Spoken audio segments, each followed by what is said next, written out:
welcome to the NewsX Sunday Guardian Roundtable.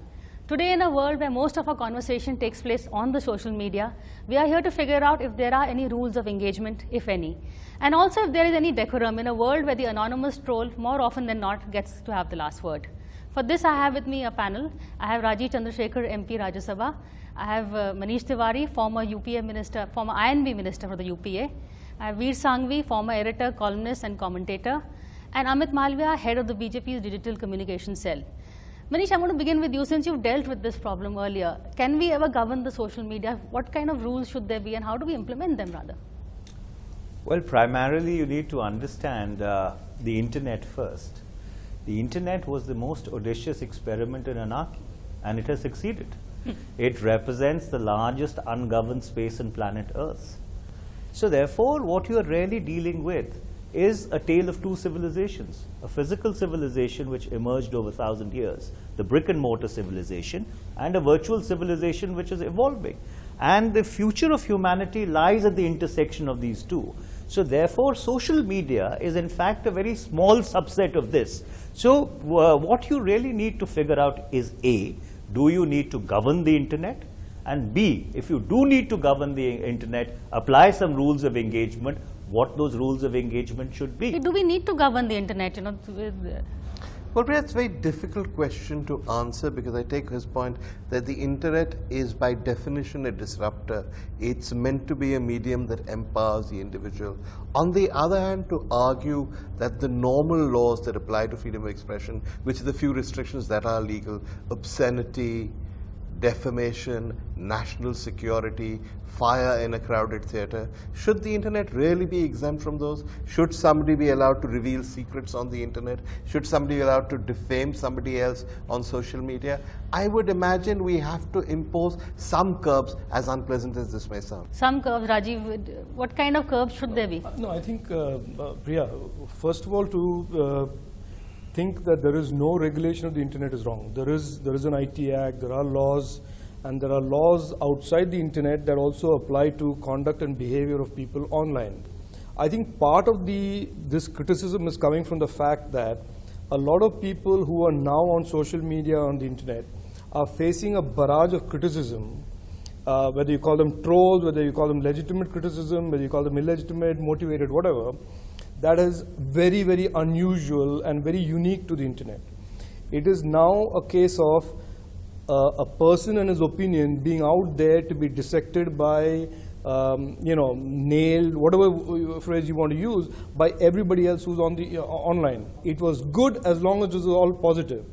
But I think there is something that has crept in over the last few years or few months, if you want to call it that, where there has been an almost deliberate attempt to intimidate and sway people off from their opinion or their stated position. That, in my opinion, is falling into a category which can be semi-illegal, which is intimidation. And I think what needs to be done is the laws have to be now more nuanced to address this form of hostile, social media-driven intimidation. And so we can narrow this down to that specific issue of intimidation online. That's why I said you for the last, because there's a whole lot of problem especially for political tweets. You get hauled up, there are all these anonymous comments, and some of them are pretty forceful. Look, Priya, the way I see it is that social media in many ways reflects the society that we live in, except that on social media the narrative or the discourse is far more democratized, right? If there were no social media, the narrative was driven by institutions which were largely funded by the state or by the media. What the social media has essentially done is empowered every individual. He's a publisher and he has a right to put out his opinion. Is the internet or the social media completely unregulated? Well, the way you have to look at it is the laws that apply in real life can also be extended to what is said or done by the individual in the internet space. So it's not as if it is completely unregulated space. If there is defamation or if there is obscenity or if there is intimidation, there are laws to deal with it. Now, some of the points the panelists have made about the element which is unpleasant about it, there are means and ways to deal with it. The technology provides for it, the social media platforms provide for it, and if it goes beyond that, then every individual has a remedy that is available under the law. But how can this be implemented? Because I've seen not much is really done. You know, you tried that with 66A. Actually, there is no remedy which is really available in law. What you're dealing with is non-verifiable identity, what is called the spectre of the dark net and the hidden people. So therefore, you can only take action against somebody you can identify. For example, even a verified Twitter handle or a verified Facebook account may actually turn out to be completely unverified. The other difficulty is that the servers, are actually rest either in the United States of America or in some European jurisdiction. So you have no physical control over what really ultimately gets disseminated. So therefore, there are issues about jurisdiction which would arise.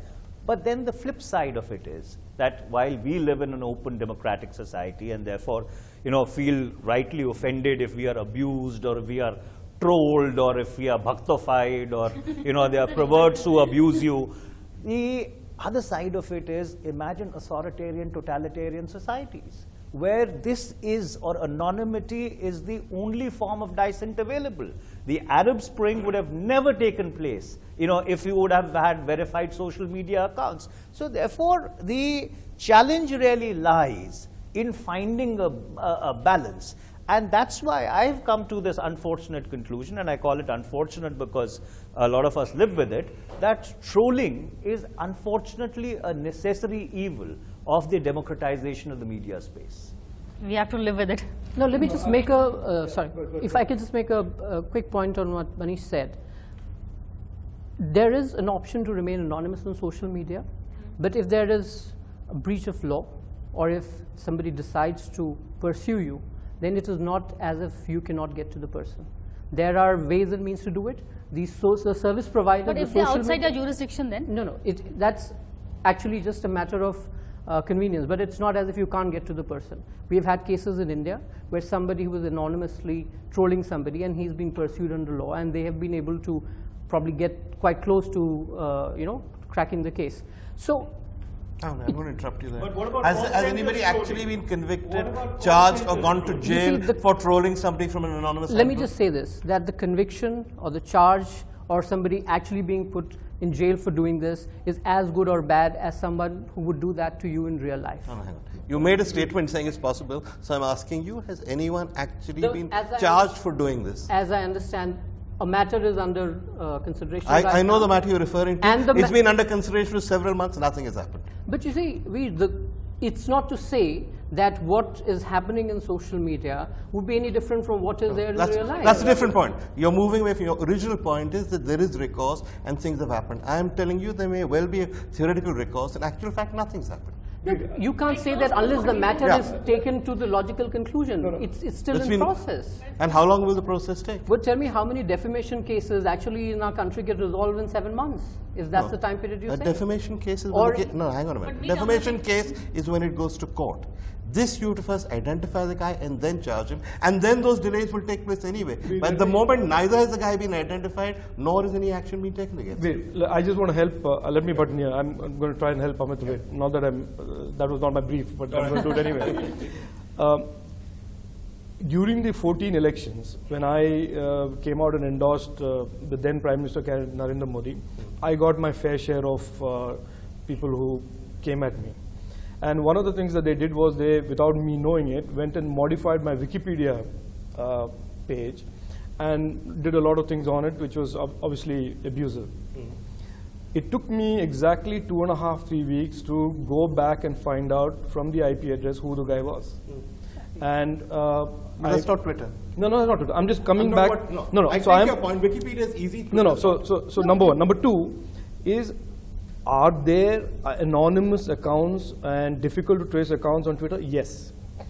Now, the way that Twitter or any other Facebook or any other social media platform does this is that if you want to protect yourself against that, block them. The tool that has been given to you is block them. Now, I'll tell you the mistake that I am defaming No, you. but, If I am defaming you Rajiv, and you block me, it doesn't help. No, because they still read the defamation. Rajiv, you see, here, let's make a distinction. You are talking about somebody who may not like you and is individually trolling you. Here I'm talking about trolling on an industrial scale. So therefore, when you are being trolled by call centers, by fake accounts which emanate, let's say, out of one place or 5 places, you may get to the IP address. But ultimately, that call center guy can turn around and say, well, I have 2,000 employees here. How do I figure out who was doing it? I was just wondering. There the problem starts, and I'm not necessarily disagreeing with you here, but I'm also saying that I'm telling you how this starts. Part of the problem is that when you try and expand your audience on social media without really figuring out who you are allowing to follow you, you run the risk that of the 100 people who start following you, 50 of them are crazies. Yes, I accept that. No, Except but Rajiv, that to I'll- abuse no, no. you, they don't need to follow you. They just have to tag you on the tweet. So it's not as if you made the mistake of allowing them. So you have to untag yourself for every... That's exactly the point. You actually don't need to follow anybody to be trolled. For example, I do not follow anybody on Twitter at all. But that does not mean that you don't get trolled on notifications. So the trolling is not actually confined to or restricted to whether following people or not. And that's why I'm saying, you see, there are only 2 ways of doing it. Either the service provider, that is Twitter, Facebook, etc., when you create an account, starts insisting that, all right, please give me your passport copy or give me some form of identification. So therefore, if you start trolling people, then if you are able to legitimately establish a case, he has an identity to give you.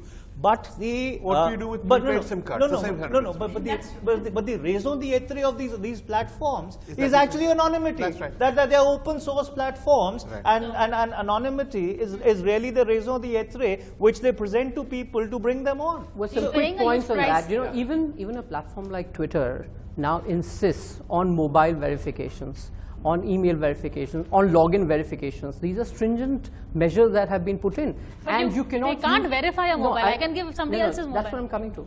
You can give one mobile number to one Twitter account. Yeah. You will get a certain code on that mobile number which you have to punch in to get yourself buy a- verified. If you genuinely want to discover an anonymous troll who's slandering, who's trolling, it is very much possible. It is possible to do it through IP, it is possible to do it through various verifications. And Manish, just to make a point, gone are those days when you could have a call center and you could have multiple IDs and single IP. It's not practically and technologically possible. Without revealing somebody's investigative profile, because they are about to break the story, you will actually see something about call center trolling out in the public domain, maybe in this month or the next month. So therefore, it is not as if it is not happening. It's happening as we speak, and it is really a menace. But the difficulty is that this is a menace which we will have to live with, because the alternative to that is, if you start insisting on verifiable identity, it's all right in countries like ours, but in authoritarian societies is a problem. But then again, look at China. China has firewalled the internet, right? They have 3 million people who do astroturfing on the net on a daily basis. But you have 1 million mutinies on the Weibo every day. So even an authoritarian state like China, if you follow that template, is not able to control it. And so therefore, I think, and this is what we spoke about the last time we were discussing this, that really it should move from a discussion on legislation to a better set of tools for the user to create for himself or herself the firewall to protect himself or herself from trollers. So actually the argument should be that we should be going to Twitter, whoever, and saying, look, we need today, you have the ability, you've given us the ability to block individual people who follow you. You should give us the ability to not be tagged without my consent. So I mean, I can't be suddenly tagged on something that is obscene. I should have, there should be a way of taking my consent for tagging. And the second is I should be able to block, not just one at a time, but I should be able to block things that are originating as part of a pattern. Suppose, theoretically speaking, you are able to get a tool in place which blocks traffic, let's say emanating out of a particular city, or a one IP. All that the guy at the other end has to do is a DDoS, distributed disruption of service, and there goes the tool. So the difficulty I is agree. for every technology that you put in place, There's another way around there's it. another there's no disruptive money. technology, Money. which is on the cusp. I just retweeted Richard Dawkins before coming on the show, the Oxford professor. He said there aren't really many nasty people in the world, but Twitter acts as a kind of distillery, concentrating them all in one place. So then That's how sometimes it seems like that. No? when that. So how do you deal with it? Forget the technological way. How do you deal with my trolls? view on it is, I agree with both these gentlemen that you shouldn't try and put fetters in the net. I agree with him too that the spirit of the net is free, and Manish is absolutely right. For every technological solution you find, somebody will find a way around it. I personally think that Twitter's had an interesting journey in India. When it started, we thought it was wonderful. I remember, since we're all dropping names here, sitting next to Rupert Murdoch and Shashi Tharoor at a dinner in the early days of Twitter. And Shashi Tharoor turned to Rupert Murdoch and said, modestly, I have 400,000 followers on Twitter.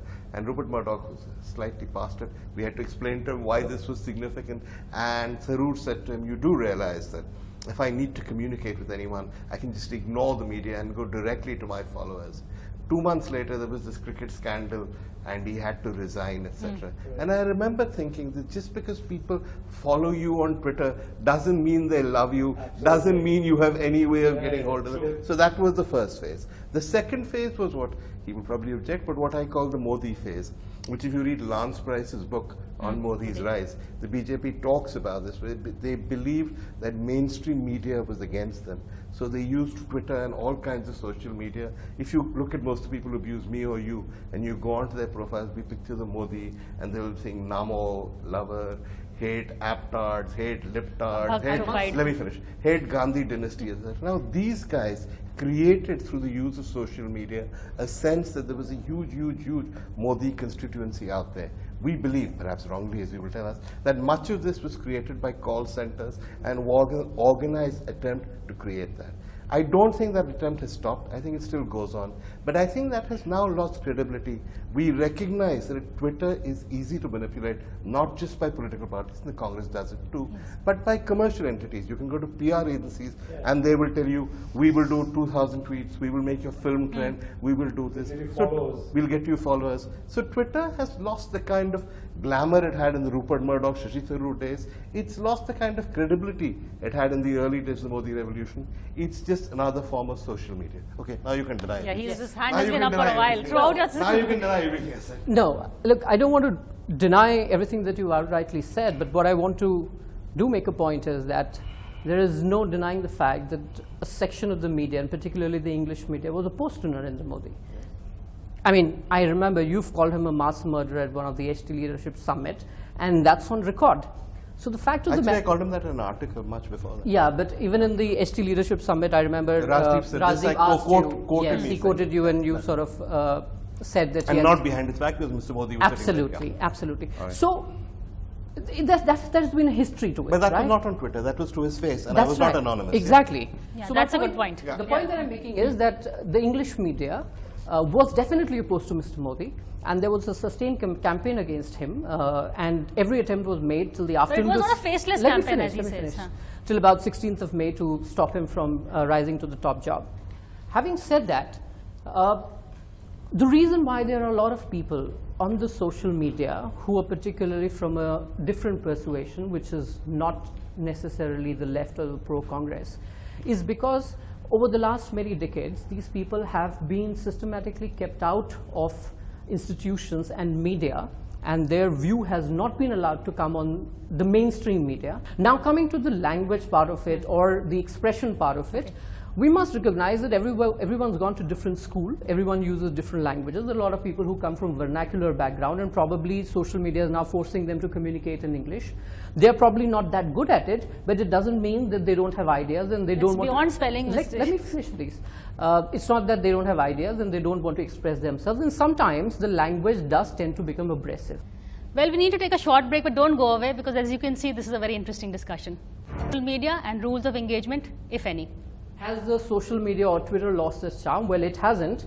It has probably lost charm for those who believed that it was their exclusive domain to fix the narrative, they feel the power of this medium is taking that away from them, and they perhaps don't like it. Well, I'll disagree with that. And the reason I'll disagree with that is there is no difficulty or problem with a counter-narrative. But if a counter-narrative comes out of 1 million people, there is no problem with that. But if a counter-narrative is coming out of one computer, ostensibly representing 1 million people, then there's a problem with that. Okay. So therefore, eventually, you see, when you orchestrate campaigns in the social media, you actually bastardize the medium, and I deliberately use the strong word. You totally pervert it, and you take the beauty and the essence of something which was truly a democratic platform, because you've abused it, you've misused it, and therefore, you are having this discussion or conversation on regulation today.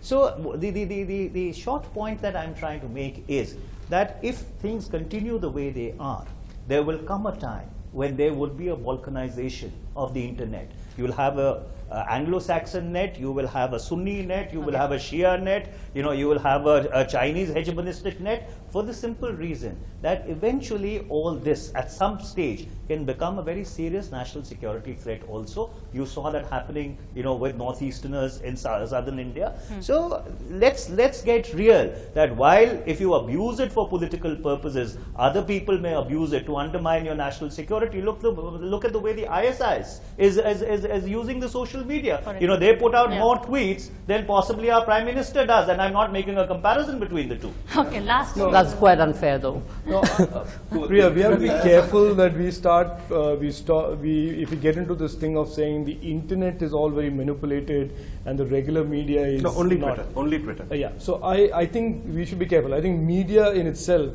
has shown many times that it can be manipulated. Stories can be faked deliberately, whatever. So I think that characterization as the basic difference between the two we should not do. Rajiv, the difference is with mainstream media there is an editorial filter. Yeah, but with great respect to all that. Okay, I'll have to end now. Let me just complete. You see, it is not that it is foolproof. I'm not saying that. So that's exactly the point. But here, without reflection, if you become a broadcasting without responsibility or restraint, there is a definite problem. My question is would the media accept censorship or a regulator? If they wouldn't, then why would you want something like that for social media? We do have But that's a self-regulatory option, right? No, it's not the a government. It has press council is statutory body. It's a statutory regulation. Ask someone But who's that's- on the other side. On the other side. It's not self-regulation. It's statutory regulation. Last word, Veer. My sole point is there was a time when we believed everything we read in the newspapers, we believed everything we saw on television. We know now that the news can be fixed everywhere. So the only difference is 2 years ago, 3 years ago, we thought Twitter broke through that manipulation. It was the voice of the people coming out. Right. We now realize that Twitter is no better than anything else. It's just as manipulated. Well, that's all from us now, but everybody here is on Twitter, so you know where to send your agreements or disagreements. But that's it from us. Thank you for watching this edition.